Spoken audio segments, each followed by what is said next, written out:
Matt and I are up at the Pigeon River. We are east of Vanderbilt. Vanderbilt's a little bit north of Gaylord here in Michigan, and it is, what's the date today, Matt? I don't know. April 22nd. It's Saturday. We drove up after work last night, set up in the dark. Wasn't too bad. It was a full moon, very bright out, starry skies. We chose to sleep without the tarps last night, which I don't know. I'm gonna have my tarp up tonight, and we'll see if the quilts don't get quite as wet on top. Had quite a bit of frost on the quilts. Morning fire, and this is a nice little campsite. It's right by the river, just off of Sturgeon Valley Road.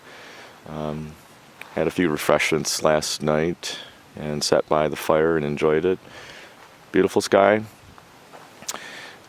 Matt is sporting a new front porch that he made out of Tyvek. How you like your front porch, Matt? Nice. So far. Yeah.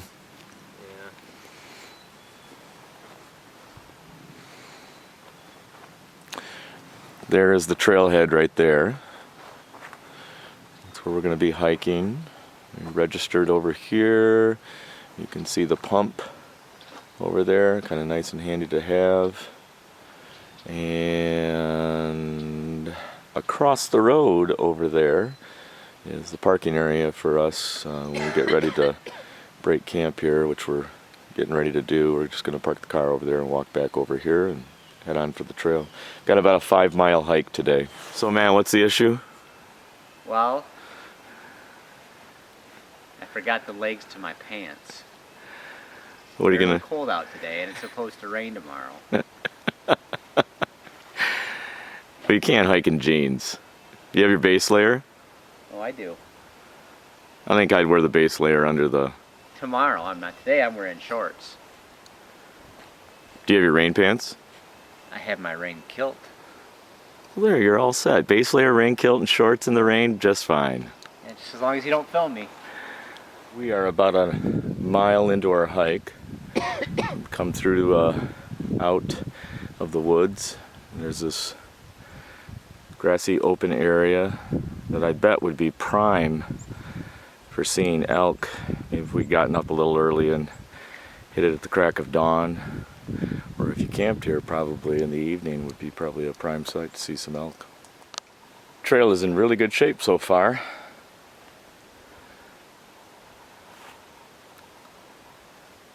Kind of cool this morning.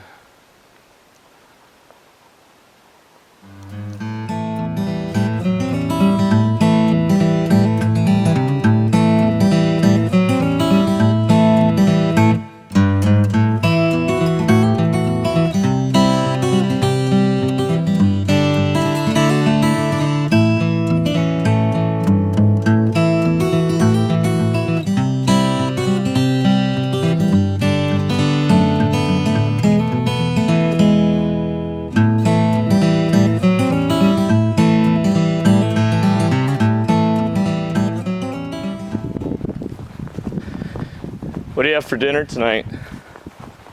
Bam! Oh, that's right. You gonna fry up a Spam sandwich? Yeah, first time I've ever had it. When Alice and I were backpacking, we went up to Lake Superior, the Lake Superior Trail up at Porcupine Mountains. That first night that we camped out on the lake, that's what we had. We had pita pockets and Spam slices. It wasn't too bad. Well, hopefully it won't be. Did you bring mustard? No, I got mayo. It's got a good fat protein ratio.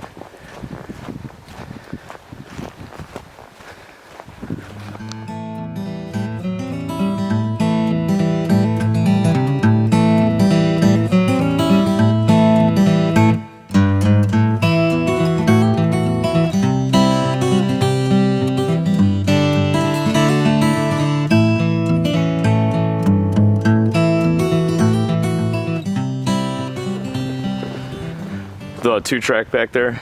Yeah, you go from scrubby stuff back into a pine squirrel. I think this is really beautiful. They're not really saplings, but very young white pines, so delicate against the trunks of the more mature trees.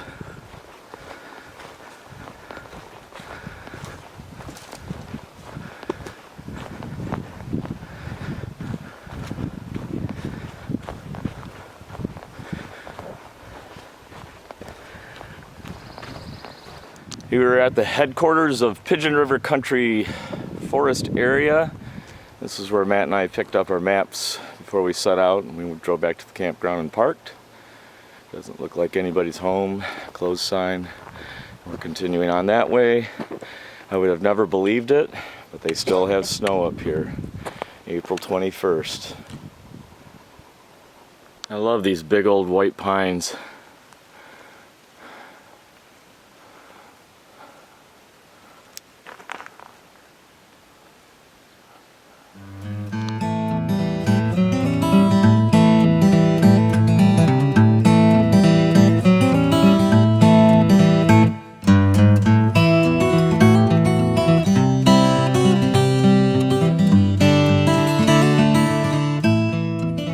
We are close to where we're going to camp for today. There's a campsite just in back of me. This is called, I believe, Section 7 Lake.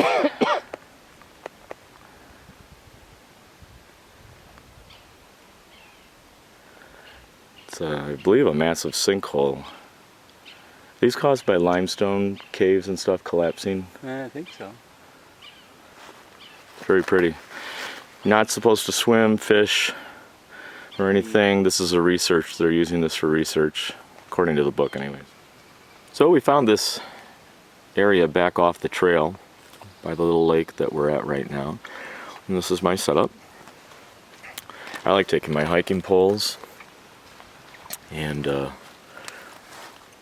propping them up like that, pulling them out. Adds more room on the inside. Suspending my pack from a tree using a marlin spike. Keeps the pack off the ground.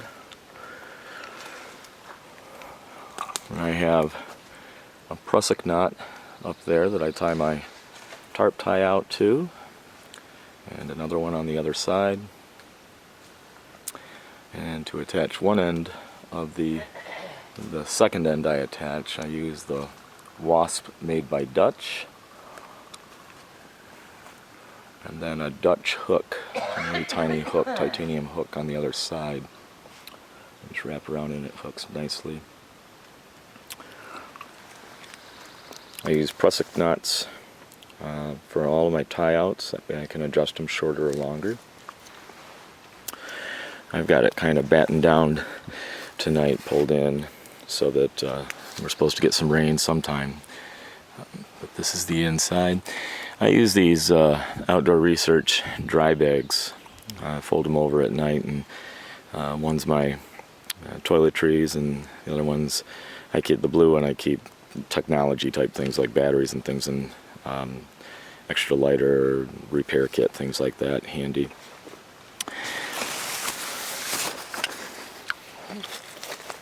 I haven't got my underquilt on yet, or my top quilts in. They were kind of wet this morning, so I'm hanging them up to dry, but we'll put those on. I have the Warbonnet Blackbird for my hammock, the double layer 1.1.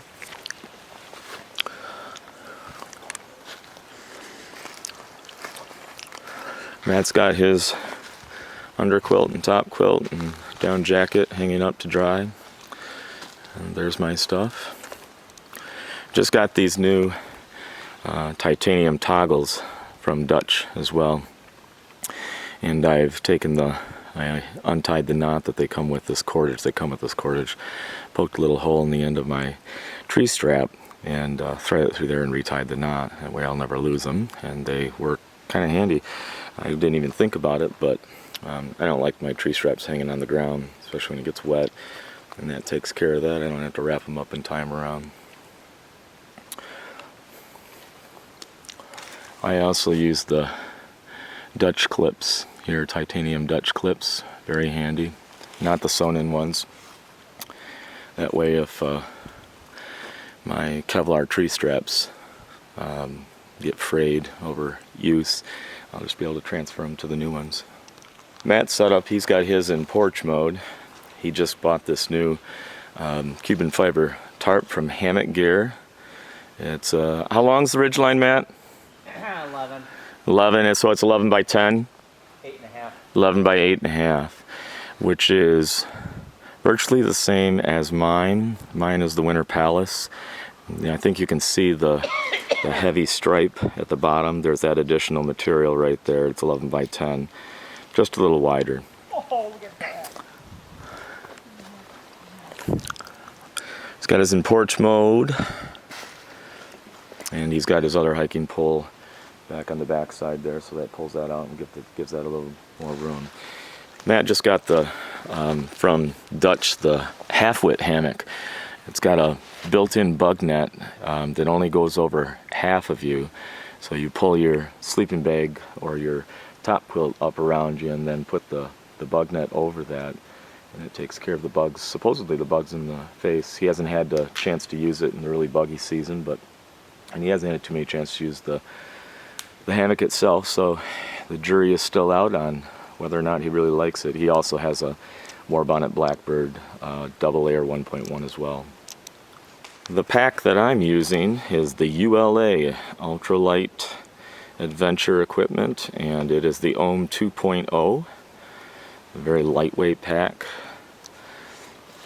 Not quite as light as Matt's though, but I love it. It's a great pack. It fits really well. It's got really big pockets here on the side. You fit lots there.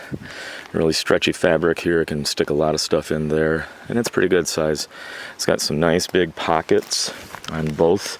It comes with those. You can adjust the hip belt top and bottom to kind of contour your waist. It's got these handy dandy little doohickeys here. I took the other side off because I only have one water bottle, but like a smart water bottle, this stretches over the nozzle of it and down below that rib at the top and holds it in there, and then this keeps it from swinging around, and I can jog, I can move around quite vigorously, and bottle doesn't pop off. It's really nice, and I don't have to worry about taking my pack off to reach around there. Something new I just got, and I absolutely love it. For you photographers out there that maybe have a DSLR or a mirrorless camera, something bigger than a point and shoot that you can't put in a pocket of a hip belt, this is made by Peak Design, and it's the Capture Clip Pro. And all it is really basically a metal plate on the back, a metal plate on the front, bolts together around your pack, will not slide up and down, no other fasteners needed. And the like the quick attachment plates that you use to put your camera on a tripod functions the same way. It slides in there and clips and will not go out until you push the red button here, and you can adjust the tension at how easily that slides in and out with this dial right here. But it in this position for me, it works absolutely wonderful. It's a breeze to put back in, and it's right there when I need it to pull it off and take video and the pictures I want. Big thumbs up to that. So Mac, tell me what you have there. I have me a Tenkara rod.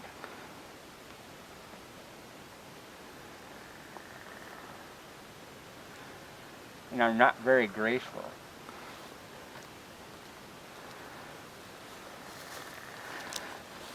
What are you figuring catching here, Matt? Figure I'll catch me a grass bass.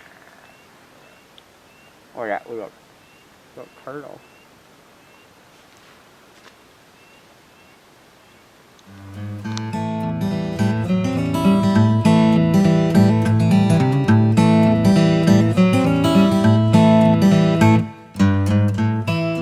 Hey Matt, what's going on? I got me a tree.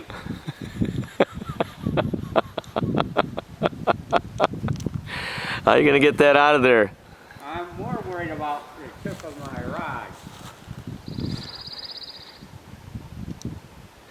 What did you say you were? You weren't very graceful?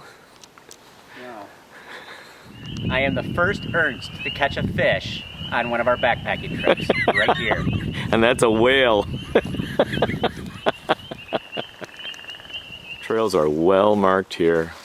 They've got, at each junction, they've got these posts that have a number on it, and then a map that shows you where the next number is or the previous number is. We were kind of worried at the beginning because both of us forgot to print off a map, and we went to the ranger station and got one, and really we didn't really need to do that.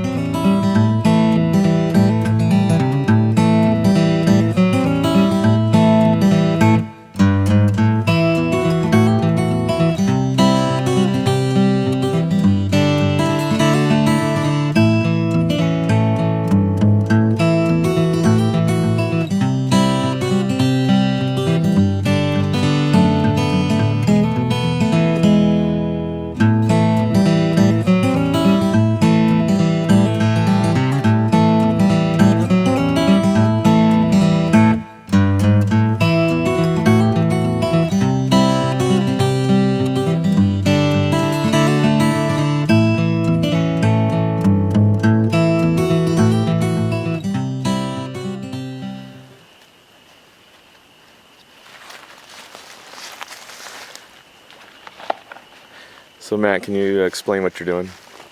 Yep, just went down to the water to get some nice clean water here for the gravity system. I have some am steel with a loop, fixed end, attached to a night eyes. I'm gonna clamp the bag on. Is that a 2 liter or 3 liter? This? Yeah. It's 100 ounces. So a little bit over 3. Hook it on. And then this is just a Z-line with a loop and prusik knot. You hook your water bottle on, which I don't have. You just form a lark's head at the bottom of that? Yep, lark's head at the bottom, put it on, adjust it, put this in the top, pop the cap off, and voila.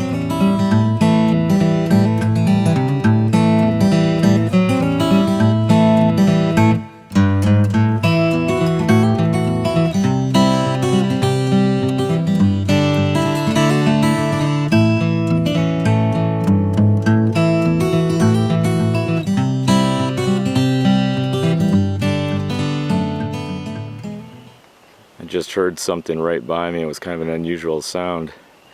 Looked down, scared the heck out of me.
How you got that? You landed that without a break in your leader. That's a monster. He is a monster. But you've landed those 2 big trophy fish. What are you gonna do? I'm going to Disney World. We are all ready to just relax for the evening. We've got a nice fire going. Both of us have finished dinner.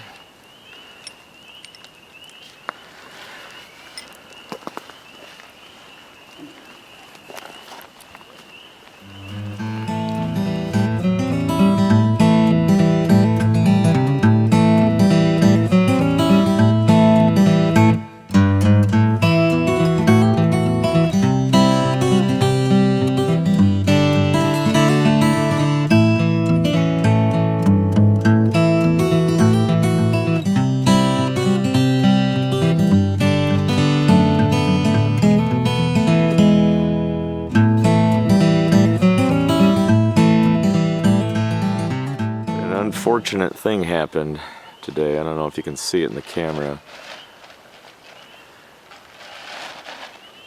That square right there, I've got one on the outside and one on the inside.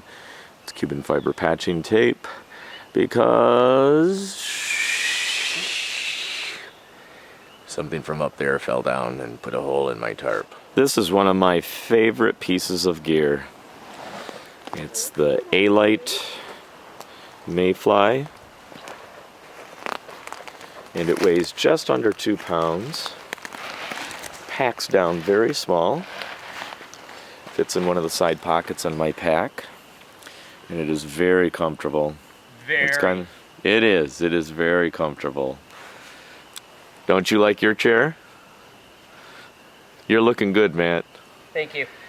Matt has got one too. Mine's He's got the lighter. model. His is a little bit lighter because it doesn't have the front feet, so he has to balance on that. Which? Show us how you get into that, Matt. Like this. You don't mind balancing like that?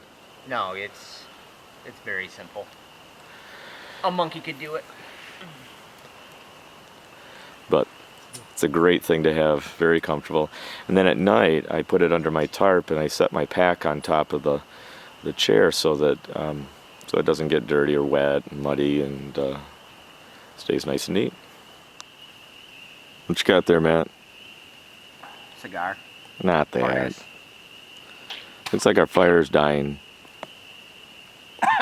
Can you do something about that? Yes, I have the pocket bellow.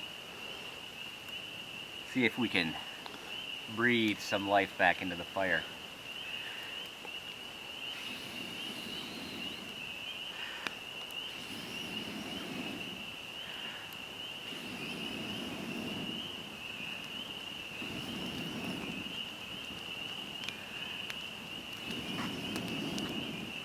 You're magic, Matt.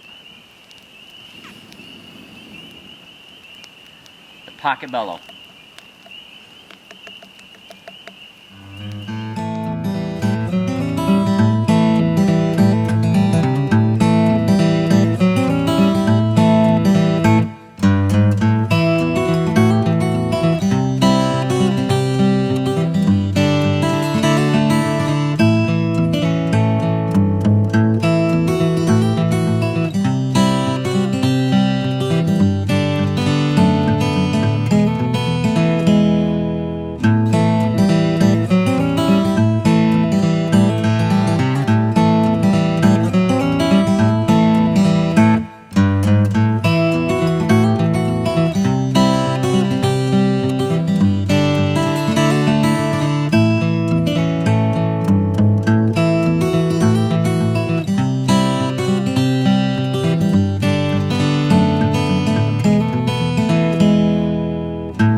It's like a snow globe.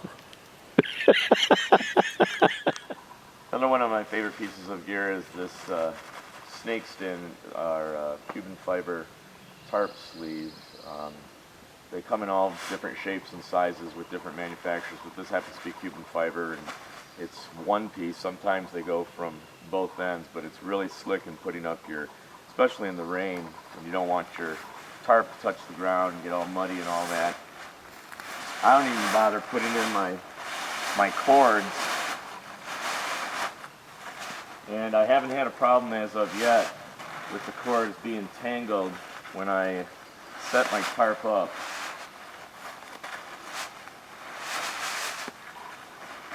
And I just stuff the cords in there, cinch this down, untie the two leads, roll it up, compress it flat, put it in the stuff sack, and it goes in the outside pocket of my tarp, or my pack. Had a nice small fire this morning. Packed up, and it's about 8:30 right now, and we're hoping we make it to the car before the rain starts. Matt, what's unusual about this rub from where we live? Just the size, but mainly the height. Normally when you get rubs with the whitetail, they're, down around this range right here. This is How tall are you? 5'8". So Kind of cool. obviously a pretty big animal made it. We know it's an elk, but yeah, that's. It's a good possibility, isn't it, though? Oh yeah. So as we were just hiking, we came across a little side trail. We have lots of time today, except for maybe the rain. So Matt and I came down just to kind of check it out, and there's this absolutely wonderful camping spot right here on Grass Lake. This would have been a nice spot last night. Wake up in the morning with coffee, listen to the loons.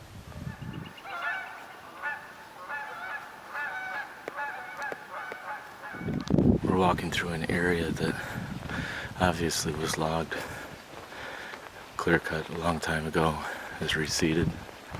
I'm trying to be really quiet right now, hoping to see some elk, but probably is a little late in the day for that. It's got to be, I want to say 9:30 or so.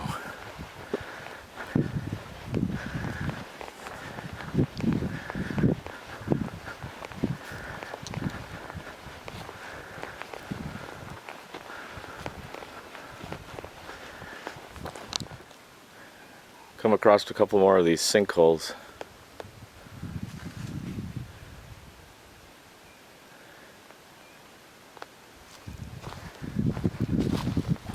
Looks like we might have something up here on the right too. Yeah.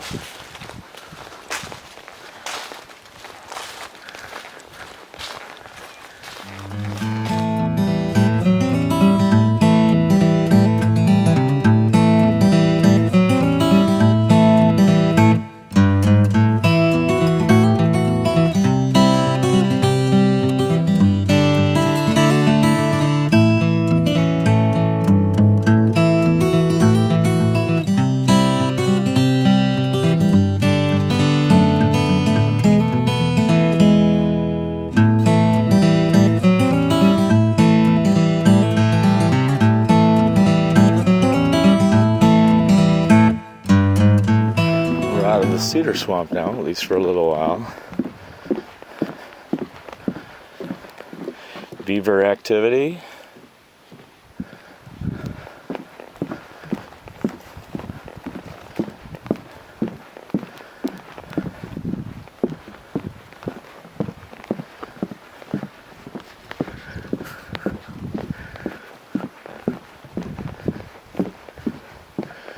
Got the Pigeon River right over there on our left.